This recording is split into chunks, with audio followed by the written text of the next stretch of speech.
My name is Ruth Pemberton, and I'm 68 years old. Have you ever felt invisible in your own family? Like you're a ghost at the dinner table, a shadow in family photos, someone they invite only because the neighbors might talk. That was me for 15 years, living on the crumbs of my son's attention while his wealthy wife treated me like something she'd scrape off her designer shoes. But on one rainy October evening on my way to my father-in-law's birthday party, a party where I knew I'd be seated with a help, I made a split-second decision that changed everything. I stopped to help a stranger with a broken-down car. That simple act of kindness would expose the rot in my family and reveal secrets that had been buried for decades. This isn't just a story about revenge, though there's plenty of that. It's about how a forgotten old woman finally learned that respect isn't given. It's demanded. Before we begin, please take a moment to like and subscribe, but only if this story truly speaks to you. Tell me where you're watching from and what time it is there. Now, let me tell you what really happened that night. The email arrived at 6 o'clock in the morning just as I was tying my apron to head down to the flower market. The notification sound, that cold electronic ping, made my stomach tighten before I even read it. Victoria's emails always came early, like she wanted to ruin my day before it even started. Mother, it began. Not Mom or Ruth or even Dear Ruth, just Mother, like I was a title, not a person. William Sr.'s 75th birthday celebration is October 15th at 7 p.m. You should arrive on time and dress appropriately. The dress code is cocktail formal. Please confirm receipt. I stared at those capital letters. Should appropriately. Even through email, Victoria managed to make me feel small. My fingers trembled as I set down my phone and looked around my tiny South Philadelphia apartment. The peeling wallpaper, the radiator that clanged all night, the single window overlooking the alley where people dumped their trash. This was what appropriate looked like for me now. 3 years. That's how long it had been since they'd invited me to my granddaughter Emma's birthday. 3 years of watching her grow up through Facebook photos that Victoria posted for her society friends. Emma at writing lessons. Emma at private school gala. Never Emma with Grandma Ruth. The phone rang, startling me. Robert's name flashed on the screen. My son, my boy who used to climb into my lap with skinned knees and call me his best mommy in the whole world. Mom. His voice was thin, stressed. Did you get Victoria's email? Good morning to you too, sweetheart. Mom, please. This is important. Dad, William Sr., there's going to be major investors there. Sterling Capital. They're considering a $500 million development deal with us. That's wonderful for you, honey. Mom, I need you to understand Victoria is under enormous pressure. If you could just please don't make her uncomfortable. Wear something nice. Maybe that blue dress from Cousin Sarah's wedding. Robert, that dress is 12 years old. It's fine, Mom. Classic. Just please for me. The pleading in his voice broke my heart. When had my strong, confident boy become this man who begged? When had he started calling his father-in-law Dad while his own mother lived in a roach-infested apartment 20 minutes away? I'll be there, I said quietly. And Mom, maybe don't mention the flower stand. If anyone asks, just say you're retired. After he hung up, I sat on my bed and opened the closet. The blue dress hung there like a ghost of better times. I pulled it out, noting the small moth hole near the hem, the way the fabric had faded from navy to something closer to gray. But it was the best I had. In the back of the closet, behind shoes I never wore anymore, was a cardboard box labeled Thomas's Things. I hadn't opened it in years. Inside were his watch, his wedding ring, and a manila envelope of old papers, documents from his business partnership with William Sr. back in the 70s. Victoria had asked for these papers once, said she needed them for tax purposes. I'd said I'd lost them. Something in her eager eyes had made me lie. I touched Thomas's watch, remembering his strong hands, how he'd built his auto repair business from nothing, how he believed in honest work and treating people right. Never let them make you small, Ruthie, he used to say. You're worth more than all their money combined. But Thomas had been gone for 15 years, and somewhere along the way, I'd forgotten his words. I'd let them make me small. I'd accepted the crumbs they threw me. The reluctant invitations, the separate table, the hushed embarrassment when their society friends asked about Robert's mother. I hung the blue dress on the bathroom door and ran my fingers over the worn fabric. Tomorrow, I'd take it to the dry cleaners and pray they could work miracles. I'd spend money I didn't have to look appropriate for people who'd already decided I'd never be good enough. Looking back now, I should have thrown that email in the trash. Should have spent October 15th watching my shows with a cup of tea. But something in me, maybe it was Thomas's voice, maybe it was just stubborn hope, made me decide to go. I had no idea that God had other plans for that night. Plans that started with a broken-down Mercedes on Highway 9. By 4 o'clock on October 15th, the sky had turned the color of old pewter, and rain was starting to spit against my windshield. My ancient Honda Civic, bought used in 2010 and held together with prayer and duct tape, wheezed as I merged onto Highway 9. The blue dress hung in a dry cleaning bag in the back seat. $40 I couldn't afford, making it look almost respectable. I'd left early, giving myself an extra hour to get to Rittenhouse Square. Victoria would find something to criticize no matter what, but at least she couldn't say I was late. The radio played oldies, and I hummed along to Stand By Me, trying to calm my nerves. That's when I saw her. About 2 miles past the Brookfield exit, a black Mercedes sat on the shoulder with its hazard lights blinking. Smoke rose from under the hood, and a woman stood beside it, cell phone pressed to her ear, her expensive suit getting soaked in the rain. She was young, maybe late 30s, with the kind of polish that came from money. Real money, not the desperate kind Victoria tried so hard to project. I should have kept driving. Every minute I stopped would be another mark against me in Victoria's mental ledger. But something about the woman's frustrated gestures, the way she kept looking at her dead phone screen, reminded me of myself the day Thomas died. Stranded at the hospital with no way home, invisible to everyone rushing past, I pulled over. The woman looked up, surprised, as I rolled down my window. Need help, honey. My phone's dead, and I don't know what's wrong with this damn car. Her voice had a slight Boston accent, educated, but not snobbish. I have a critical meeting at 7. Pop the hood. Let me take a look. She stared at me, this old woman in a carefully pressed, but obviously dated outfit, like I'd offered to perform brain surgery. Do you know about cars? My husband ran an auto shop for 30 years. I picked up a thing or two. The rain was getting heavier as I grabbed Thomas's old toolkit from my trunk. I'd never had the heart to remove it. The Mercedes's engine was a thing of beauty, even smoking and overheated. It took me less than a minute to spot the problem. A blown radiator hose. You're not going anywhere without a new hose, I told her. But I can do a temporary fix to get you to a shop. How? I pulled out the electrical tape Thomas always swore by. This will hold for maybe 20 miles if you go easy. There's a good shop off exit 31. Honest folks won't overcharge you because of the car. As I worked wrapping the split hose carefully, the woman watched me with something like amazement. I'm Natalie, she said. Natalie Sterling. Ruth Petton. Ruth, why did you stop? Everyone else just drove past. I tightened the last wrap of tape, my hands black with engine grease. Because, honey, I know what it's like to be stuck with nobody to help. The fix took 15 minutes, but by the time I finished, my dress was splattered with oil, and my carefully styled hair hung limp from the rain. Natalie pulled out a business card from her purse, thick cardstock, elegant font. Please take this.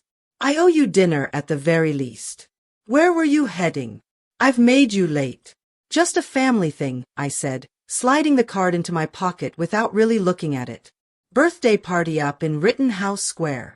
Something flickered in her eyes. The Ashford estate. You know it. I'm familiar with the family. William Ashford's birthday, right? Big society event. I nodded, trying to wipe the grease off my hands with an old napkin. My son married into the family. Then we're going to the same place. I'm the 7 o'clock meeting. She looked at my oil-stained dress, then at her watch. Oh God, you're going to be late because of me. It's fine. They expect me to disappoint them anyway. The words slipped out before I could stop them. Natalie's expression changed, something sharp and knowing entering her eyes. Follow me, she said. If anyone gives you trouble about being late, tell them you were with me. I wanted to tell her it wouldn't matter, that Victoria would find a way to punish me regardless.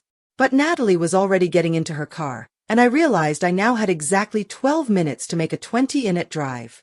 The Ashford estate squatted on Rittenhouse Square like a monument to old money, all limestone and leaded glass with gates that belonged on a palace. By the time I pulled up 45 minutes late, my Honda looked like something the gardener would drive, and even he probably had something nicer. The security guard at the gate looked at me like I'd taken a wrong turn from the homeless shelter. Name: Ruth Petton. I'm Robert Ashford's mother. He scrolled through his tablet, frowning. You're not on the VIP list. I have you down for general admission. You'll need to park in the auxiliary lot. The auxiliary lot was behind the service buildings, a quarter-mile walk from the main house. As I parked between a catering van and a landscaping truck, I caught my reflection in the side mirror. The rain had destroyed my hair. The oil stains on my dress looked like I'd been working under a car, which I had, and my face had that particular shade of exhaustion that no amount of drugstore makeup could hide. The walk to the main house felt like a march to execution. I could hear the party, laughter, clinking glasses, a string quartet playing something elegant. 200 of Philadelphia's finest, and me looking like I'd crawled out of a dumpster. Victoria appeared at the service entrance before I could knock. She stood there in a white Versace gown that probably cost more than I made in a year, diamonds dripping from her ears, her face a mask of barely controlled rage. What have you done, Victoria? You look like a bag lady. A literal bag lady. Do you have any idea who's here? The mayor. The Worthingtons. Sterling Capital. She said the last name like it should mean something profound to me. And you show up looking like someone who stopped to help a stranger. Don't be cute with me, Ruth. This is exactly why Robert didn't want she stopped herself. But I knew how that sentence ended. Why Robert didn't want me here. She grabbed my arm, her manicured nails digging in, and pulled me through the service hallway. We passed the kitchen staff, who averted their eyes with the practiced discretion of people who'd seen too much rich people drama. You can't be seen like this. We'll put you in the corner with the auxiliary staff table. The auxiliary staff? The nannies and drivers. They have a table in the back. You'll fit right in. We emerged into the main ballroom, and for a moment I forgot my humiliation. The room was magnificent. Crystal chandeliers, gold-leafed moldings, tables draped in silk. And there was Robert, my son, standing near the bar in a tuxedo, laughing at something William Sr. was saying. He looked so handsome, so successful, so much like his father, if Thomas had been born to money instead of earning it with his hands. His eyes met mine across the room. I saw the flash of horror quickly suppressed as he took in my appearance. He started to move toward me, but Victoria's hand on his arm stopped him. She whispered something and he nodded, turning back to his conversation. That's when I saw her. Emma, my granddaughter, 5 years old and perfect in a pink party dress. She broke away from her nanny and ran toward me, arms outstretched. Grandma Ruth, Grandma Ruth. For one precious moment, I had my arms full of grandchild, breathing in her little girl smell of strawberry shampoo and innocence. Hello, my precious girl. I missed you. Mommy said you might not come. I'll always come for you, sweetheart. Victoria materialized beside us like an avenging angel. Emma, darling, let's not bother Grandma right now. She needs to freshen up. But I want to sit with Grandma. Grandma has her own special seat, Victoria said, her smile sharp as glass. Now go back to Melissa. Emma was led away, looking back at me with confused eyes. Victoria steered me to a table in the farthest corner, partially hidden by a potted palm. 3 nannies and 2 drivers sat there, looking uncomfortable in their formal clothes. Enjoy the party, Victoria said, her voice dripping honey-coated poison. Try not to draw attention to yourself. As she walked away, I sank into my chair, feeling every one of my 68 years. Through the palm fronds, I could see the main table where William Sr. held court, where Robert and Victoria played the perfect couple, where my granddaughter sat like a little princess. And I sat with the help, invisible again, wondering why I'd ever thought this night would be different. The nannies and drivers at my table were kind enough to pretend I belonged there. Marcus, the Worthingtons' driver, even poured me water from the pitcher. We didn't rate champagne service. I sat there watching the real party happen 40 feet away, separated by an ocean of social hierarchy. First time at one of these? Asked Melissa, Emma's nanny, a young woman with tired eyes. No, I said quietly. I'm Robert's mother. The table went silent. They all knew who I was. The grandmother who wasn't allowed to babysit. The mother-in-law Victoria complained about to anyone who'd listen. Melissa touched my hand gently. A small gesture of solidarity from one invisible woman to another. William Sr. stood up, tapping his champagne flute. The room fell silent. At 75, he still commanded attention. Silver-haired, sharp-eyed, the kind of man who'd never worked a day of physical labor, but considered himself self-made because he'd turned his father's millions into billions. Friends, family, esteemed colleagues, he began, his voice carrying easily through the ballroom. Tonight isn't just about celebrating my birthday. It's about celebrating the future of Ashford Industries. I watched Robert stand beside him, my boy looking so proud, so eager to please this man who'd become more of a father to him than his actual father's memory. As many of you know, William continued, we're on the verge of our most ambitious project yet, a $500 million development that will reshape Philadelphia's skyline. And tonight, we hope to welcome our partners from Sterling Capital into the Ashford family. A murmur ran through the crowd. Sterling Capital. Even I'd heard of them. They were the kind of money that made other money nervous. Their representative should be arriving any moment, William said, checking his Rolex. And when she does, we'll show her what Ashford hospitality really means. Victoria stood up, radiant in her designer gown. While we wait, I'd like to say something about family values. At Ashford Industries, we believe in tradition, in knowing where you come from and who belongs at your table. Her eyes flickered toward my corner so quickly I might have imagined it. We're selective about who we do business with because we're selective about who we are. The crowd applauded. I shrunk deeper into my chair, wishing I could disappear entirely. Through the palm fronds, I saw a familiar figure. Maxwell Porter, one of Thomas's old lawyers. He'd aged well, still distinguished in his 70s. Our eyes met, and he started walking toward me. But Victoria intercepted him, guiding him toward the bar with practiced ease. Your daughter-in-law's something else, Marcus muttered beside me. She's protective of her family, I said, the automatic defense bitter on my tongue. That what you call it? Before I could answer, there was a commotion at the main entrance. The massive double doors opened, and the room seemed to hold its breath. William Sr. straightened his tie. Victoria touched her diamonds. Robert pulled at his cuffs, a nervous habit from childhood, but nobody entered. The moment stretched, awkward and tense. William's smile began to falter. Victoria whispered something to the event coordinator, who scurried toward the entrance. That's when I remembered Thomas and the life we'd built together before everything fell apart. He'd started with nothing, just a kid from Fishtown with grease under his nails and a dream. When he met William Sr. in 1975, they'd been equals, two young men with ambition. Thomas had even invested in William's first big project, putting up half the capital from the sale of his father's house. Whatever happened to those papers? Thomas had asked me once near the end when the cancer had eaten away everything but his worry for my future. The partnership documents, they're important, Ruthie, worth something. But after he died, grief had swallowed everything.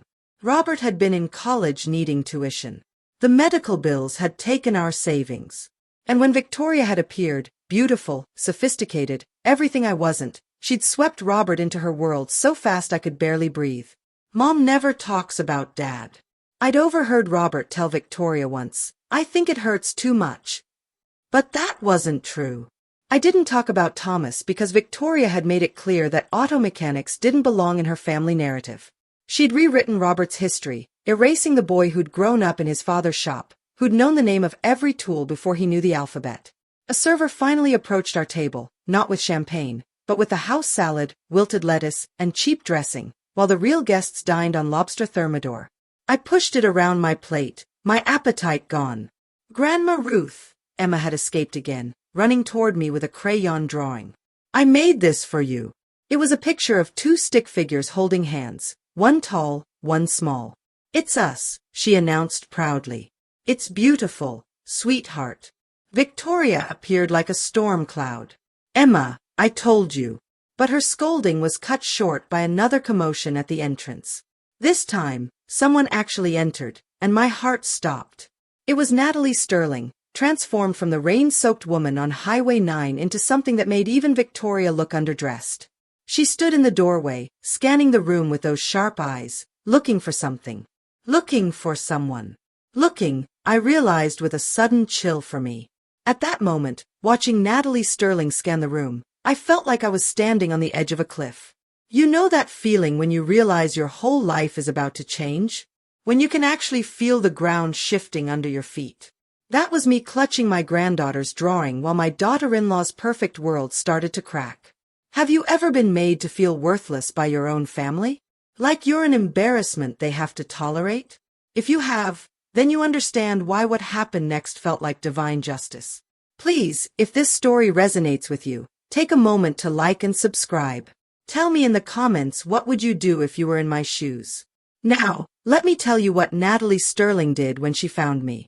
Natalie Sterling commanded the room without saying a word. She wore a black Saint Laurent suit that whispered money, her hair pulled back in a way that looked effortless, but probably cost $300 to achieve. The entire Ashford crowd, people who wouldn't notice if their own houses were on fire, stopped mid-conversation to stare. William Sr. practically sprinted across the ballroom, his age forgotten in the presence of $2 billion worth of investment potential. Victoria glided behind him, having deposited Emma back with her nanny, her smile so bright it could have powered the chandelier. Miss Sterling, William boomed, extending his hand. We're so honored you could make it, Mr. Ashford. Natalie's handshake was brief, professional. I apologize for my lateness. I had car trouble on Highway 9. Oh, how dreadful, Victoria gushed. I hope nothing serious. It could have been. Fortunately, a good Samaritan stopped to help. Natalie's eyes were already moving past them, searching the crowd. Without her, I'd still be standing in the rain. Well, thank God for the kindness of strangers, William said. Now, let me introduce you to our board members in a moment. Natalie's tone was pleasant but firm. The voice of someone who'd never been interrupted in her life. First, I need to thank the woman who helped me. I believe she said she was coming here. Victoria's smile flickered. Here to our party. Yes, Ruth something. Peton, I think. The silence that followed could have choked a horse. William's face went through several expressions, confusion, calculation, then a forced joviality that fooled no one. Ruth. Our Ruth. He said it like I was a family pet. I didn't realize she's Robert's mother, Victoria said quickly. She's around here somewhere. Here. Around here somewhere. Natalie's eyebrow arched slightly. At your father-in-law's birthday celebration, and you don't know where your mother-in-law is. I should have stayed quiet. Should have let Victoria squirm. But Emma chose that moment to point directly at me and announce in her piping voice, Grandma Ruth's over there with the nannies. 200 heads turned toward my corner. I felt like a spotlight had been turned on, exposing every stain on my dress, every gray hair that had escaped my ruined styling, every year of being deemed not good enough. Natalie's expression didn't change, but something in her eyes went cold. She walked toward me, her heels clicking against the marble like a countdown. William and Victoria scrambled after her, their carefully choreographed evening spinning out of control. Mrs. Peton. Natalie extended her hand to me, ignoring the palm tree I was hidden behind the shabby table, the way the servers had clearly been instructed to treat us like furniture. I was hoping to find you. I stood aware of how I looked, how I smelled faintly of motor oil, how my dress hung wrong after getting wet. Miss Sterling, your car make it okay? Perfect. 20M to exit 31, just like you said. The shop owner, Mike, I think, said you'd sent several people his way over the years, said you never took a finder fee. Good people don't need fees to help each other. No, she said, looking directly at Victoria. They don't. Victoria inserted herself between us, smooth as silk. Mother, why don't you go freshen up? You look a bit weathered. She looks like someone who stopped in the rain to help a stranger, Natalie said. Which is more than I can say for the 3 Mercedes and 2 BMWs that passed me without slowing down. Well, Ruth's always been very hands-on, Victoria said, making it sound like a disease. She used to work at her husband's auto shop. Very blue collar, salt of the earth, you know, her husband's auto shop. Natalie tilted her head. You mean Thomas Peton of Peton Automotive? The name hung in the air. Victoria blinked. You knew him? I know of him. He was one of the original investors in Ashford Industries, wasn't he, William? Back in '75. My team pulled the records during our due diligence. William's face had gone pale. That was a long time ago. Thomas passed away years ago. 15 years ago, I said quietly. Cancer. I'm sorry for your loss, Natalie said. And somehow the way she said it made it feel fresh, like someone actually cared. His initial investment would be worth quite a lot today, I imagine. Thomas was bought out, William said quickly. Too quickly. Everything was handled properly. I'm sure it was. Natalie's smile was sharp as winter. Mrs. Petton, would you join me for a drink? I'd love to hear more about your husband. Mother really should, Victoria started. I wasn't asking you. Natalie's voice could have frozen hell. I was asking Mrs. Petton, who I might add, is the only person at this party who's shown me genuine kindness without knowing who I was or what I could do for them. She offered me her arm like I was someone who mattered. Shall we? I looked at Victoria's stunned face, at Robert's confusion, at William's barely controlled panic. Then I took Natalie Sterling's arm and let her lead me into the light. Natalie Sterling led me to the main bar like I was visiting royalty, not a woman in an oil-stained dress who'd been hidden with a help. The crowd parted for us, or rather for her, and I caught glimpses of familiar faces twisted in confusion. Who was this bedraggled old woman on the billion-dollar arm? Champagne. Natalie asked me. I wouldn't know the difference between champagne and ginger ale. I admitted. Honesty, how refreshing. She ordered 2 glasses of something French that probably cost more than my monthly rent. Tell me about Thomas. He was a good man, worked hard, built his business from nothing. And his partnership with William Ashford? I hesitated. We were standing in the man's house, drinking his champagne, surrounded by his guests.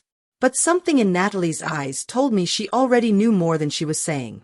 They were friends once, young men with big dreams. Thomas put up half the money for William's first development. Sold his father's house to do it. Do you have documentation of this investment? Some old papers. Victoria asked for them once, but something felt wrong about it. Natalie nodded slowly. Your instincts were good, Mrs. Petton. Ruth, there's something you should know about why I'm really here tonight. But before she could continue, Victoria materialized with Robert in tow, her face a mask of controlled fury wrapped in a society smile. Natalie, may I call you Natalie? We should really discuss the Sterling Capital proposal. After all, that's why you're here. Is it? Natalie took a sip of champagne. I thought I was here for William's birthday. Of course, but surely. Mrs. Ashford. Natalie's voice cut through Victoria's babbling like a blade. Why is your mother-in-law sitting with a hired help? The question landed like a bomb. The conversations around us stopped. Even the string quartet seemed to play quieter. She mother prefers, I prefer I found my voice 15 years of silence breaking like a dam. I prefer to sit with my family. I prefer to know my granddaughter. I prefer not to be hidden like some shameful secret. Mother, you're being dramatic, Robert said. But his voice was weak, uncertain. Am I? When was the last time you invited me to Sunday dinner, Robert? When was the last time Emma was allowed to visit me? You live in South Philadelphia, Victoria said as if it were a disease. The neighborhood isn't safe for Emma. The neighborhood where Robert grew up, where his father taught him to change oil and fix engines. That unsafe neighborhood. That's enough. William Sr. had joined us, his commanding presence trying to regain control. This is neither the time nor place. Actually, it's the perfect time and place, Natalie interrupted. You see, Mr. Ashford, Sterling Capital doesn't just investigate finances. We investigate character. And what I'm seeing here tells me everything I need to know about your family's values. She raised her voice slightly, not shouting, but ensuring everyone could hear. This woman, this remarkable woman, stopped in a storm to help a stranger. She got on her hands and knees in the rain to fix my car, ruined her dress, made herself late to your party. And how do you repay her kindness? You hide her in a corner. You're ashamed of her because she worked for a living, because she doesn't have the right clothes or the right address. Now see here, William started. I'm not finished. Natalie's voice could have cut glass. You want $500 million from my firm? Let me tell you what I see. I see a family that values appearance over substance, that treats their own blood like servants, that's so morally bankrupt they can't even recognize genuine goodness when it's standing right in front of them. The room was dead silent. 200 of Philadelphia's elite holding their breath. Furthermore, Natalie continued, pulling out her phone, my legal team has been reviewing some interesting documents regarding Thomas Petton's initial investment in Ashford Industries. Documents that suggest his shares were never properly transferred. Documents that indicate his estate, meaning Ruth, might still own a significant portion of this company. William's face went from pale to gray. That's impossible. Everything was handled by your lawyers, the ones who also happen to represent your interests. Natalie smiled, but it wasn't pleasant. How convenient. Maxwell Porter, Thomas's old lawyer, stepped out of the crowd. I hadn't even realized he'd been listening. I tried to contact Mrs. Petton about this matter several times over the years. Somehow, my messages never seemed to reach her. Because we were protecting her, Victoria said desperately. She was grieving. The paperwork was complicated. Protecting her? Natalie laughed, but there was no humor in it. You mean protecting yourselves from the possibility that a flower seller from South Philly might own more of Ashford Industries than you do? She turned to me, her voice gentling. Ruth, I think it's time you knew the truth. Your husband didn't just invest in Ashford Industries. According to the original partnership agreement, he owned 51%. The champagne glass slipped from my numb fingers, shattering on the marble floor like my entire understanding of the last 15 years. The shattered champagne glass at my feet seemed to wake everyone from their trance. A server rushed forward to clean it up, but Natalie held up her hand, stopping him. Leave it, she said. Let everyone see what happens when you shock a woman with the truth about her stolen inheritance. This is preposterous, William sputtered, his face now purple with rage or fear. Maybe both. Thomas Petton was bought out in 1982. I have the paperwork, forged paperwork, Maxwell Porter interrupted, stepping fully into our circle. I've been carrying the original documents for 15 years, waiting for the chance to give them to Ruth. Every time I tried to approach her, someone from your family intervened. He pulled a leather portfolio from his jacket. The real papers, Mrs. Petton notarized, witnessed, filed with the Delaware Secretary of State. Your husband never sold his shares. He couldn't.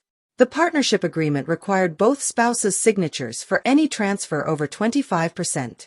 My legs felt weak. Natalie guided me to a chair, not at the servants' table, but at the main table, right in the center of everything. You're lying, Victoria's voice had gone shrill. This is some kind of shakedown, Victoria, Robert said quietly, and something in his tone made everyone look at him. Stop. What? Just stop. My son looked older, suddenly, tired. I knew something was wrong when William made me sign those papers after Thomas died. Papers about Mom's pension. You said it was to help her, but she never saw a penny, did she? Robert, you don't understand. I understand that you've been lying to me for 15 years, that you made me complicit in stealing from my own mother. Emma broke free from her nanny again, running to me. This time, no one stopped her. She climbed into my lap and I held her tight, breathing in her innocence while the world burned around us. Grandma, why is everyone upset? Sometimes, sweetheart, the truth makes people uncomfortable. Natalie addressed the room, her voice carrying to every corner. Ladies and gentlemen, you're witnessing something remarkable. The exposure of one of Philadelphia's greatest frauds. For 15 years, the Ashford family has been built on stolen money. Ruth Petton isn't just Robert's embarrassing mother. She's the majority owner of Ashford Industries. The room erupted. Phones appeared. Pictures were taken, and whispers rose to a roar. Victoria looked like she might faint. William grabbed a chair for support. This can't be legal, he gasped. The statute of limitations doesn't apply to ongoing fraud, Natalie said smoothly. Every dividend you've paid yourself, every decision made without Ruth's consent, every year you filed false corporate documents, it's all actionable. She turned to me. Ruth, you have choices. You can pursue criminal charges. You can demand 15 years of back dividends, which by my quick calculation would be approximately $40 million. You can take your rightful place as majority shareholder. $40 million. The number didn't even seem real. I'd been choosing between groceries and electricity bills while sitting on $40 million. Or Natalie continued, you can negotiate, but from a position of power this time. Victoria dropped to her knees beside my chair, designer dress pooling on the floor. Mother, please think of Emma. Think of your son. We're family. Family. The word tasted bitter. You made me eat with the servants at my granddaughter's birthday. You told me I embarrassed you by existing. That's not family, Victoria. That's cruelty. I'm sorry, she sobbed. And for the first time since I'd met her, it might have been genuine. I was wrong. We'll make it right. Whatever you want. What I want. I stood up, still holding Emma, feeling taller than I had in 15 years. I want Sunday dinners with my granddaughter.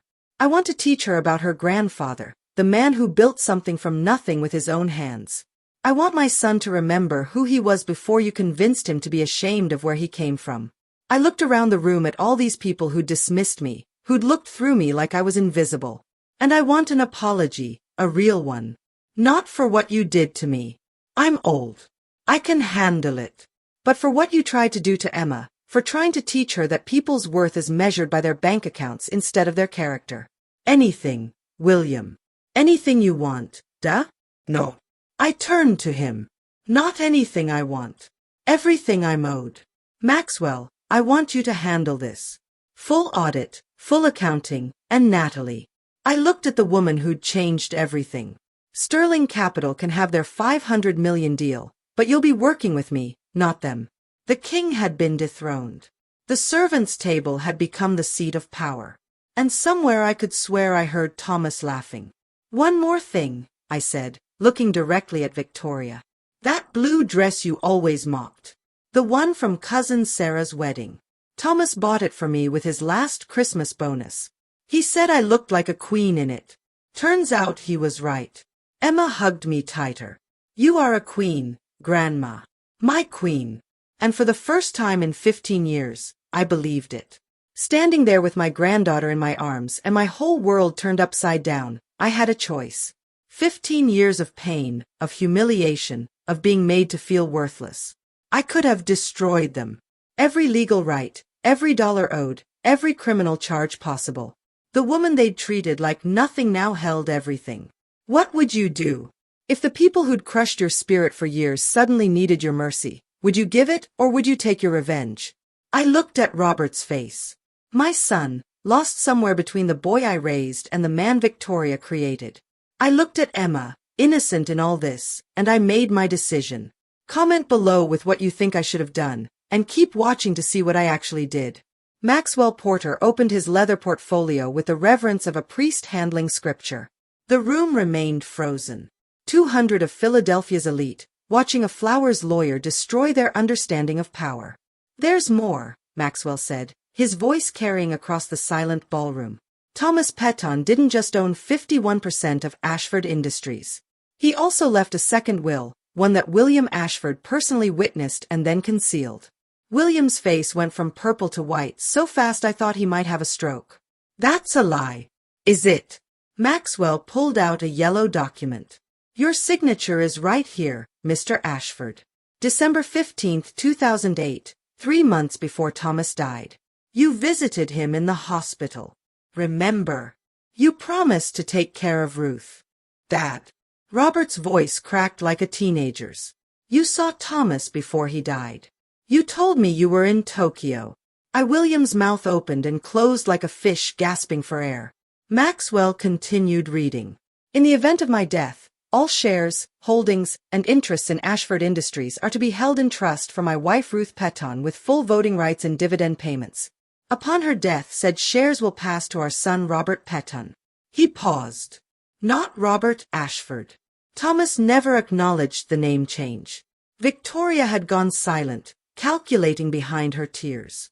I could see her mind working, trying to find an angle and escape route. Furthermore, Maxwell read, if any attempt is made to deprive Ruth of her rightful inheritance, If any coercion or fraud is perpetrated against her, all shares revert immediately to the Thomas Petton Foundation for Vocational Education, a charity supporting blue-collar workers' children. The trap Thomas had laid from his deathbed was beautiful. Even dying, knowing William's nature, he'd protected me. The foundation doesn't exist, William said desperately. It does now, Natalie interjected. I incorporated it this afternoon after Maxwell contacted me. The paperwork was filed at 3:47 p.m. Ruth is the sole trustee. But Mom, Robert interrupted, confusion clear in his voice. If Dad owned 51%, why were we never rich? Why did we live paycheck to paycheck? Maxwell answered before I could. Because in 1975, Ashford Industries was just two young men with a dream. Your father's investment was $50,000 from selling his father's house. The company barely broke even for years. Thomas never took dividends. He reinvested everything or lived off his auto shop income. The real value came after 2009, Natalie added. After Thomas died, that's when Ashford Industries exploded. The riverfront development, the casino contracts, the state building projects, the 51% that was worth maybe $200,000 when Thomas died is now worth over $200 million. And they never told us. Robert's voice was hollow. Mom, you've been living in poverty while sitting on $200 million. You planned this. Victoria turned on me. You've been planning this all along? No, I said simply. I've been selling flowers and missing my granddaughter. But Thomas knew what you were, all of you. He knew if he died, you'd try to steal from me, so he made sure you'd hang yourselves with your own greed. The original will, Maxwell continued, also contained a personal letter. May I, Ruth? I nodded, not trusting my voice. Maxwell's voice gentled as he read Thomas's words. My dearest Ruthie, if you're hearing this, it means they've finally shown their true colors. I'm sorry I couldn't protect you myself, but I knew Maxwell would find a way. Don't let them make you small, my love. You were always the strongest of us all. Take what's yours, not for revenge, but for justice. And remember, you're worth more than all their money combined. All my love, Thomas. I was crying now, not caring who saw. Emma patted my cheek with her small hand. Don't cry, Grandma. These are good tears, baby. So, what happens now? William asked, his voice defeated. Now. I stood up, still holding Emma. Now you face a choice. We can do this the hard way. Criminal charges for fraud, forensic accounting for 15 years of stolen dividends, public humiliation in every newspaper from here to New York. Or Victoria's voice was barely a whisper. Or we do this my way, the right way, the way Thomas would have wanted. I sat Emma down gently and walked to the center of the room, addressing everyone. 15 years ago, I lost my husband. But I didn't just lose him. I lost my son to shame, my dignity to snobbery, my place in my own family to greed. You, I looked at William and Victoria, didn't just steal money. You stole years. Years I can't get back. Years of Emma's life I missed. But Thomas taught me something. He said, the best revenge against people who think you're nothing is to become something they never expected. So, here's what's going to happen. I turned to Robert. You're going to remember who you are, Thomas Petton's son, a man who knew the value of honest work. Dad. Robert's voice cracked like a teenager's. You saw Thomas before he died. You told me you were in Tokyo. William's mouth opened and closed like a fish gasping for air. Maxwell continued reading. In the event of my death, all shares, holdings, and interests in Ashford Industries are to be held in trust for my wife Ruth Petton with full voting rights and dividend payments. Upon her death, said shares will pass to our son Robert Petton. He paused. Not Robert Ashford. Thomas never acknowledged the name change. Victoria had gone silent, calculating behind her tears. I could see her mind working, trying to find an angle and escape route. Furthermore, Maxwell read, if any attempt is made to deprive Ruth of her rightful inheritance, if any coercion or fraud is perpetrated against her, all shares revert immediately to the Thomas Petton Foundation for Vocational Education, a charity supporting blue-collar workers' children. The trap Thomas had laid from his deathbed was beautiful. Even dying, knowing William's nature, he'd protected me. The foundation doesn't exist, William said desperately. It does now, Natalie interjected. I incorporated it this afternoon after Maxwell contacted me. The paperwork was filed at 3:47 p.m. Ruth is the sole trustee. But Mom, Robert interrupted, confusion clear in his voice. If Dad owned 51%, why were we never rich? Why did we live paycheck to paycheck? Maxwell answered before I could. Because in 1975, Ashford Industries was just two young men with a dream. Your father's investment was $50,000 from selling his father's house. The company barely broke even for years. Thomas never took dividends. He reinvested everything or lived off his auto shop income. The real value came after 2009, Natalie added. After Thomas died, that's when Ashford Industries exploded. The riverfront development, the casino contracts, the state building projects, the 51% that was worth maybe $200,000 when Thomas died is now worth over $200 million. And they never told us. Robert's voice was hollow. Mom, you've been living in poverty while sitting on $200 million. You planned this. Victoria turned on me. You've been planning this all along? No, I said simply. I've been selling flowers and missing my granddaughter. But Thomas knew what you were, all of you. He knew if he died, you'd try to steal from me, so he made sure you'd hang yourselves with your own greed. The original will, Maxwell continued, also contained a personal letter. May I, Ruth? I nodded, not trusting my voice. Maxwell's voice gentled as he read Thomas's words. My dearest Ruthie, if you're hearing this, it means they've finally shown their true colors. I'm sorry I couldn't protect you myself, but I knew Maxwell would find a way. Don't let them make you small, my love. You were always the strongest of us all. Take what's yours, not for revenge, but for justice. And remember, you're worth more than all their money combined. All my love, Thomas. I was crying now, not caring who saw. Emma patted my cheek with her small hand. Don't cry, Grandma. These are good tears, baby.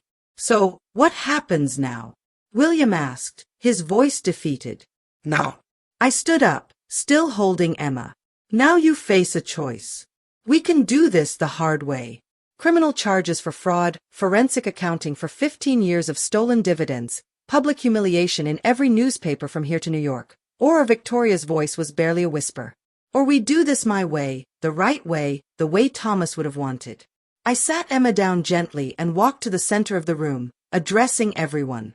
15 years ago, I lost my husband. But I didn't just lose him. I lost my son to shame, my dignity to snobbery, my place in my own family to greed. You, I looked at William and Victoria, didn't just steal money. You stole years. Years I can't get back. Years of Emma's life I missed. But Thomas taught me something.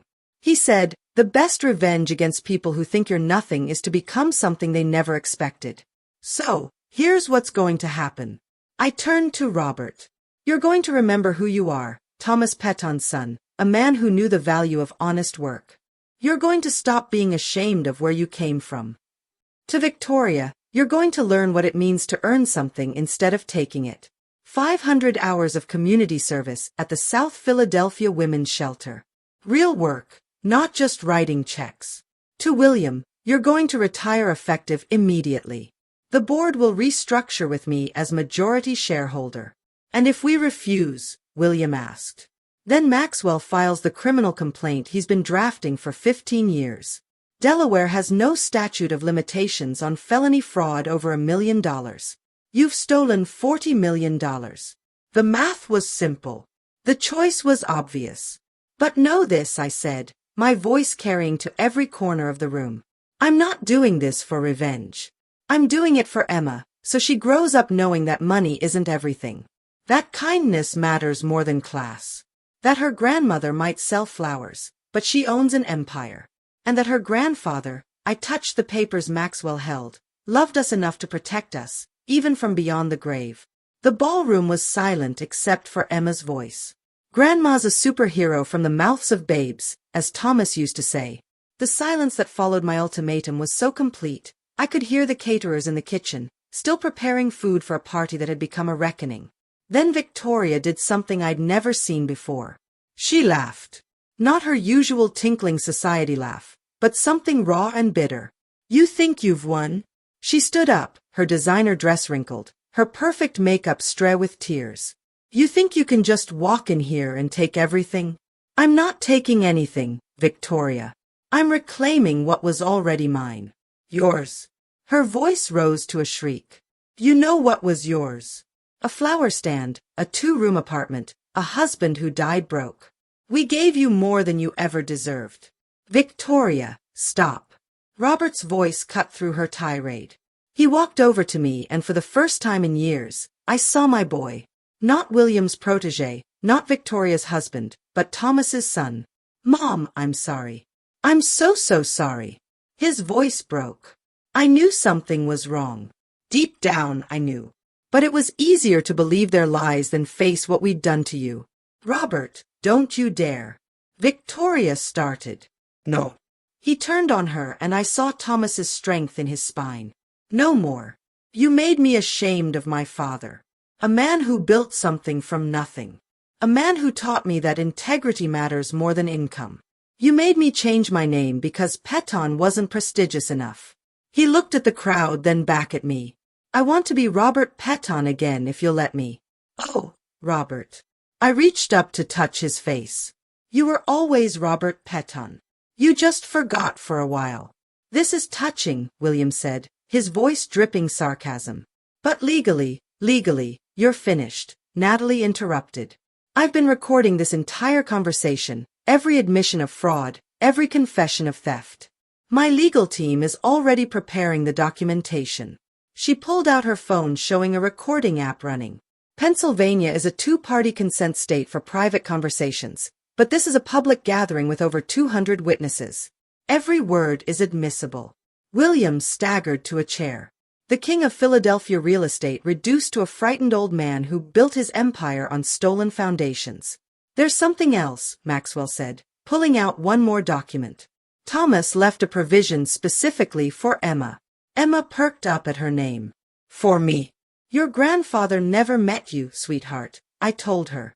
But he loved you anyway. He set aside something special just for you. Maxwell read.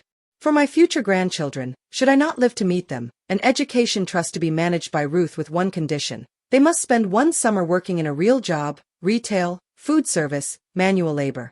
They must learn what their parents might forget. That every person who works for a living deserves respect. That's manipulation, Victoria spat. That's wisdom, I corrected. Thomas wanted his grandchildren to understand what we understood, that there's dignity in all honest work. Emma tugged on my dress. Grandma, does this mean I get to work at your flower stand? If you want to, sweetheart. I want to. Can I start tomorrow? Even Victoria's stone heart seemed to crack at her daughter's enthusiasm.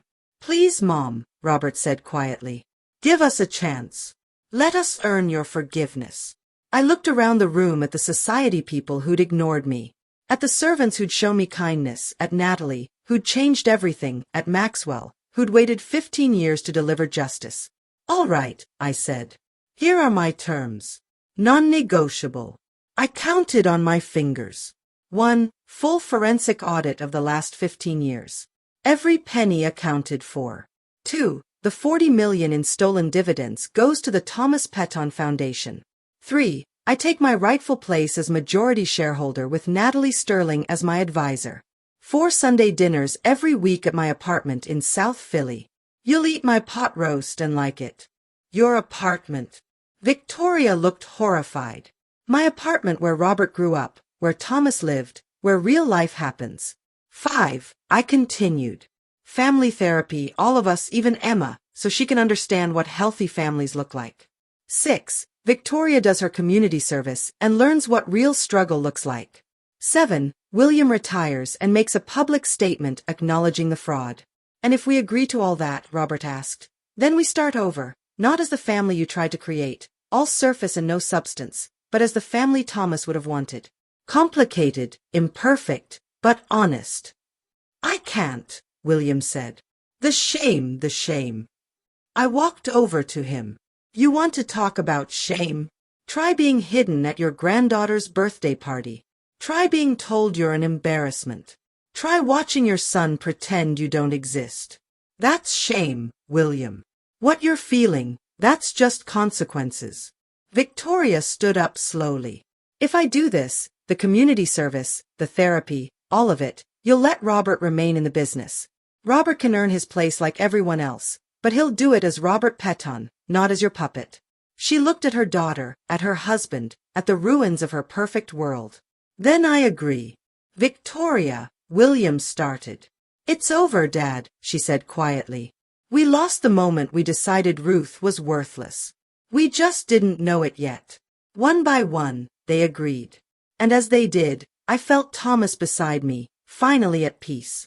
3 months later, I stood in the boardroom of Ashford Industries, my boardroom now, looking out at the Philadelphia skyline. The same view William had lorded over for decades. But it looked different from where I stood. I could see South Philly in the distance, the neighborhoods where real people lived real lives. The quarterly reports, Mrs.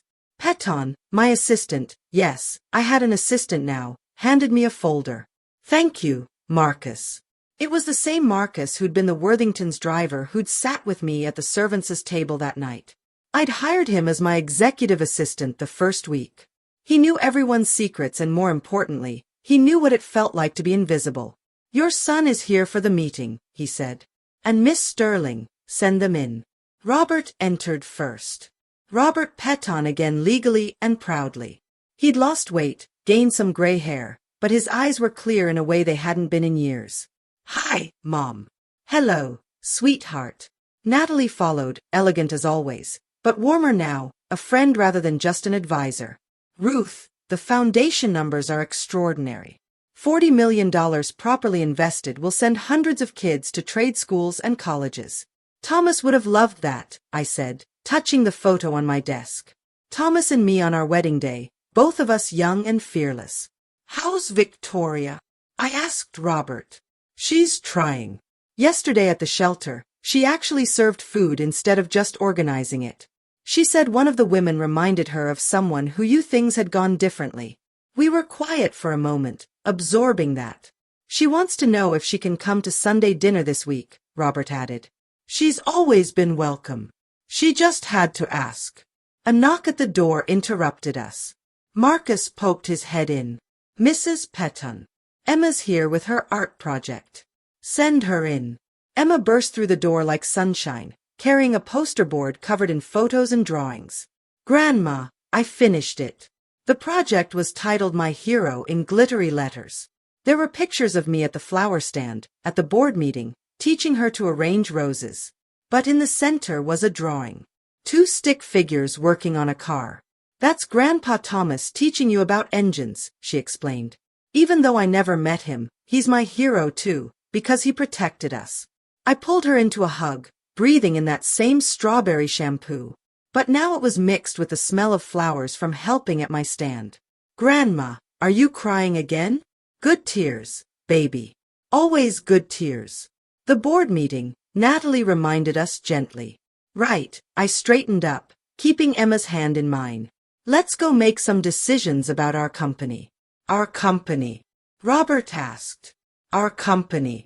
The Petton Ashford Group. Thomas's name goes first. He earned it. As we walked to the boardroom, Emma skipping beside me, I thought about the journey from that servants' table to this moment. William had retired quietly.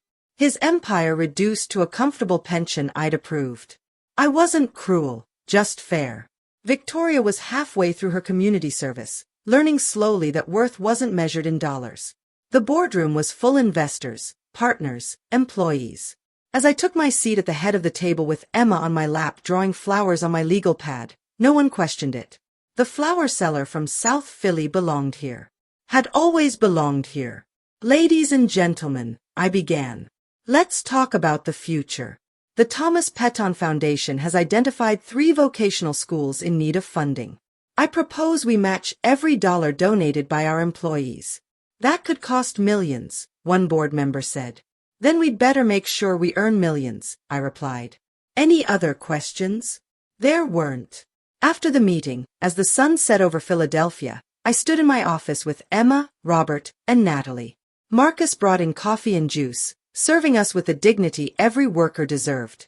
"You know what Thomas used to say?" I said, looking at his photo. He said, "The best revenge against people who think you're nothing is to become something they never expected." "What did you become, Grandma?" Emma asked. I thought about it. "Myself, sweetheart. I became myself." "I like yourself," she said, returning to her drawing. "You know what? So do I." And for the first time in 15 years, I meant it. I was Ruth Petton, mother, grandmother, majority shareholder, flower. I was all of it. None of it diminished by the other parts. Thomas had been right all along. I was worth more than all their money combined. 6 months after that fateful birthday party, I stood in my South Philadelphia apartment, setting the table for Sunday dinner. The same apartment Victoria once deemed unsafe, now filled with the laughter of family. Real family. "Mom, let me help," Robert said, carrying in the pot roast, Thomas's recipe, the one he'd learned from his Polish grandmother. "I've got the potatoes," Emma announced, carefully balancing the bowl. Victoria stood in the doorway, uncertain. She'd lost that perfect polish, her hair in a simple ponytail, wearing jeans and a sweater from Target. She looked younger, softer, more real. "I brought dessert," she said quietly, holding a store-bought pie. "I'm still learning to bake." "That's perfect, dear. Come in." We sat around my small table, the one where Robert had done his homework, where Thomas had drawn his business plans, where I'd cried alone for so many years. Now it was full, crowded, messy, alive. "Grandma, tell the story again," Emma begged about the night everything changed. "Again. You've heard it a dozen times, please." So I told it, but this time with all of us adding parts. Robert remembered his shame. Victoria admitted her fear of never being good enough for the Ashfords. Even Emma added her confusion about why she couldn't see Grandma. "I was so stupid," Victoria said, surprising us all. "I had everything, and I couldn't see it. A mother-in-law who would have loved me if I'd let her. A husband who knew what real strength looked like. I threw it all away for what? Approval from people who don't even call now that William's retired." "We all made mistakes," I said. "But we're here now. The shelter wants to offer me a job," Victoria said suddenly. "Running their job training program. The pay is nothing compared to before. But the women there, they remind me that I could have been them. One bad break, one lost job, one divorce. Are you going to take it?" Robert asked. "I think so. If Mom thinks it's a good idea." It was the first time she'd called me Mom without being prompted. "I think it's perfect," I said. My phone buzzed. Natalie texting from New York. The foundation just funded its 100th student. Thomas would be proud. Yes, he would. After dinner, as Victoria helped with dishes, something the old Victoria would have died before doing, Emma pulled out her school report. "I got an A+, she announced on my hero project." "That's wonderful, sweetheart. The teacher said it was inspiring. She wants to meet you, Grandma. She said you're proof that it's never too late to stand up for yourself." "Never too late," I repeated, looking at my family, broken and mended, like a vase glued back together with gold. More beautiful for having been shattered. Later, after everyone had gone home, I sat alone with Thomas's photo. The apartment was quiet, but it was a good quiet. Not the silence of abandonment, but the peace after a day well lived. "We did it, Thomas," I whispered. "Not the way we planned, but we did it." I thought about the woman I'd been a year ago. Invisible, forgotten, accepting crumbs and calling them enough. That woman was gone, replaced by someone who knew her worth wasn't in her bank account or her address, but in her heart, her choices, her refusal to stay small. Tomorrow, I'd go to the flower stand before heading to the office. I'd keep one foot in each world because both were me, the flower seller and the CEO, the mother-in-law they'd hidden, and the woman who'd brought them to their knees with kindness and truth. Emma's drawing was still on my refrigerator. Me as a superhero. But I wasn't a superhero. I was just a woman who'd finally learned the most important lesson of all. Respect isn't given. It's demanded. And sometimes the universe conspires to help you demand it. Thomas always said, I was worth more than all their money combined. Turns out he was wrong. I was worth so much more than that. So that's my story. From the woman hidden at the servants' table to the one who owns the whole damn building. Not through luck or magic, but because I finally stopped letting others define my worth. If you've ever been made to feel small, remember this. Your value isn't in their opinion. It's in your heart, your choices, your refusal to accept less than you deserve. Like and subscribe if this story touched you. Share it with someone who needs to hear that it's never too late to demand respect. What would you have done in my place? Tell me below. Remember, you're worth more than all their money combined.